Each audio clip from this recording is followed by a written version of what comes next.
So dito na tayo sa pinaka-common na kaibahan talaga ng fake tsaka original. Ayan, yung serial number. Alright, good morning mga Choy. So tinanggal ko muna yung ikinabit natin last time na carburetor ni King Bob kasi gusto ko itong i-share sa inyo idea na ito mga Choy, itong content natin ngayon. So ayun, for today's content is tatalakayin natin itong dalawang carb dito sa ating harapan. Paano natin maispatan yung class A or fake tsaka yung original. Alright, let's go. Itong dalawang carb na ito mga Choy is Kihen, pareho Kihen yung brand. So ang isa dito is premium copy or class A. So yung isa naman is original. So ang pinaka-point ng content natin ngayon mga Choy is paano natin maispatan yung premium copy or fake na lang. Fake na carb tsaka sa original na carb. So ito yung texture ng carb na to sa close up, sa malapitan. Ayan.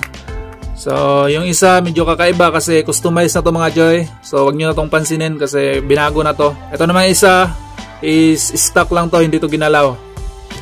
So ito yung itsura nila. Ayan.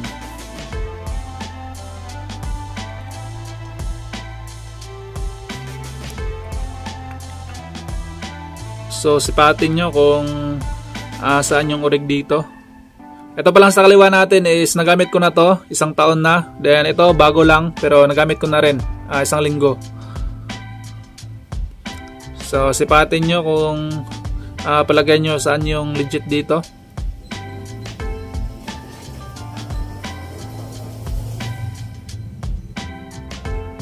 Pareho po silang 28mm.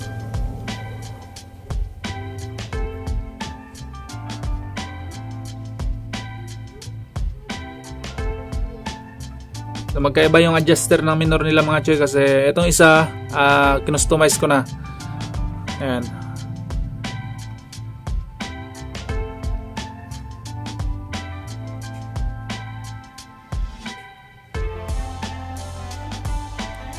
So, saan yung fake dito? Ayan. So, ito yung fake. Ito yung legit, original. Isa-isahin natin yung pinagkaiba nila. So, dito na tayo sa pinaka-common na kaibahan talaga ng fake tsaka original. Ayan, yung serial number. Ayan, pansinin nyo mabuti mga Choy. So, itong fake natin, same as legit pa rin. Dated siya. Kasi premium copy nga to. So kuha talaga niya yung itsura ng legit. Pero yung nakasulat is medyo may kalakihan. Din yung mga dot niya is di gaano kalalim. Medyo manipis kung titingnan natin. Kumpara sa legit. Ayan. So ang legit medyo maliit yung number. Then yung dotted niya is medyo malalim. Then medyo dikit-dikit. Ayan. And then pangalawa, yung finish, texture. So ang fake medyo malaki to. Yung finish. Then yung angle dito is medyo pa-curve kumpara sa legit. Ayan, napaka-smooth ng finish. And then yung dito is angle talaga. Then straight siya pataas. Ayan, kumpara sa copy. Then dito sa likod ang serial number ng choke. Ayan, ito yung fake, ito yung legit. And then yung dugtungan sa taas, yung finish pa rin. Ito yung fake, ito yung legit, smooth. And then merong ganyan sa taas. Sa fake wala.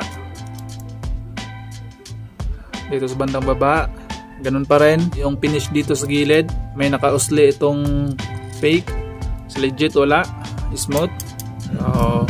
Sa kabilang side so para talaga sila ng itsura halos.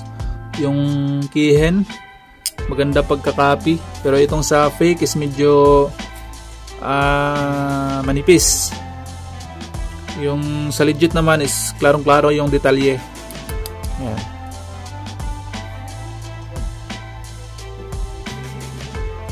And then dito, pareho lang ng itsura.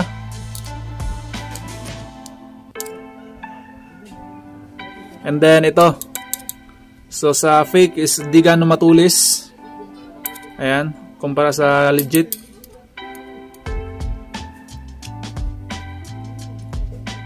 Ayan.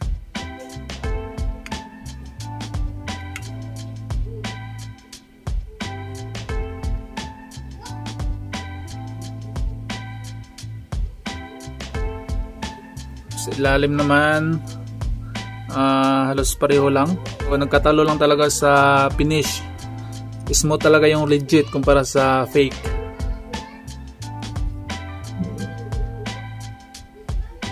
Right, sa laman loob naman tayo.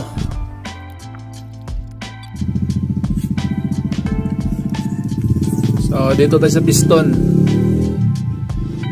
So ang fake kulay puti yung parang stopper nya. Ayan. So kulay puti yung plastic. Sa legit kulay itim.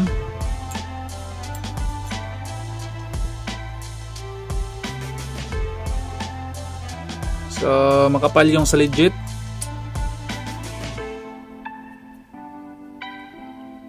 Ayan, makapal yung sa legit. Then purong tanso. Ayan. Mas detalyado yung sa legit. Ayan, malalim yung pagkasulat.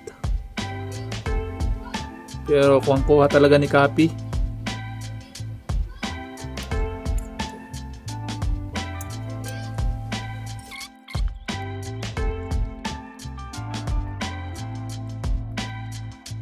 Ito naman yung itsura sa loob.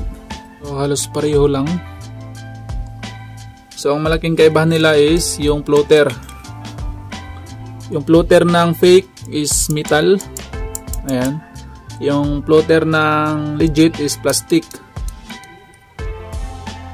Ayan.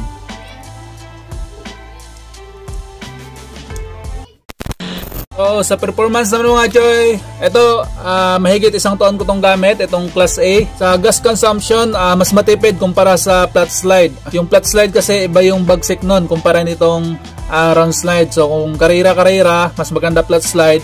Pero yun nga lang, mas matakaw sa gas. So sa daily use, matipid, pinaka the best is itong round slide. So matagal ko tong gamit, sobra isang taon. So wala naman akong naging issue dito. Overall, maganda gamitin itong premium copy, Class A, na Kihin Carb by Pitts Bike. So gawa to ni Pitts Bike, pero Kihin yung brand. Kumbaga, modified to ni Pitts Bike. Dito naman sa Orig, alam nyo na, maganda nga tong Class A eh. Dito pa kayo sa Orig, di ba? Bago pa lang to sa akin, kakakabit pa lang, week ago pa lang. So expected ko na maganda to gamitin. Kasi nga maganda nga tong Class A eh. And then yun pala mga tiyagay, magkaiba yung bunganga nila. Kasi itong Orig natin, modified to ni SPS. So ang tawag naman dito is Kihin by SPS. So original Kihin, then minodified ni SPS. So ginawa nilang parang flat slide dito sa bunganga. Then kinonvert nila sa 30mm. So ito ngayon, 30mm na to. Pero yung pinaka shell nya, pinaka body nya is 28mm lang. Pero malaki na yung bunganga. So 30mm pa rin siya. Itong class A, 28mm lang to. Ito 28mm converted to 30mm. Ayan, mas malaki yung bunganga ng 30mm syempre. So different naman sa kanilang presyo mga choy. Itong class A, nabili ko sa 900 plus. Itong Orig, nabili ko sa 2,600 ba yun or 2,800. So pareho ko sila nabili sa isang tindahan kay Boss Simon. Sa Shopee ko to nabili. Ito yung account ni Boss Simon. Ayan. So ito yung class A. Ito naman yung sa Orig. So kung budget meal lang kayo mga choy, dito na kayo sa class A, premium copy. Then kung meron naman kayong budget, dito na kayo sa Orig. Iba talaga yung performance ng Orig. So yun na mga choy, all goods na siguro. Nasabi ko naman siguro yung bawat detalye ng mga carb na to. Yung pagkakaiba, pati yung price. Then yung tindahan kung saan ko nabili, all goods na. So ayun, maraming salamat ulit kay Boss Simon at sa kanyang Facebook page na Volt 1. Ayan, maraming salamat sa pinadala mong carb boss, napakasulit. So yun na mga choy, for sure meron kayong nakuha ang idea sa content natin ngayon. So bago natin ito tapusin, shoutout muna tayo, let's go! Alright mga Choy, shoutout nga pala kay Jaime Ordones from Calamba, Laguna at kay Jade Alison Cabanet from La Union, shoutout po. Shoutout din kay Dudoy at kay Luigi Pilapil from Cagayan de Oro, shoutout po si Choy. Shoutout din kay Elmi Flor Lugarto at kay Sin Mark Hernandez from Bulacan, shoutout po si Latjans Bulacan. At kay Jacob Motovlog from Sikihor at kay John Bert Suarez, kay Niserio, kay Jumar Francisco, shoutout po. So yun lang mga Choy, sa mga gusto magpa-shoutout, pag-comment po yung pangalan at yung address para may shoutout ko po kayo. At first 10 to 15% lang po yung may shoutout natin sa loob ng 24 hours mula nung pag-upload nitong video na to. So yun, abangan nyo yung next content natin mga Choy. Yun, price tips nyo lahat. Peace!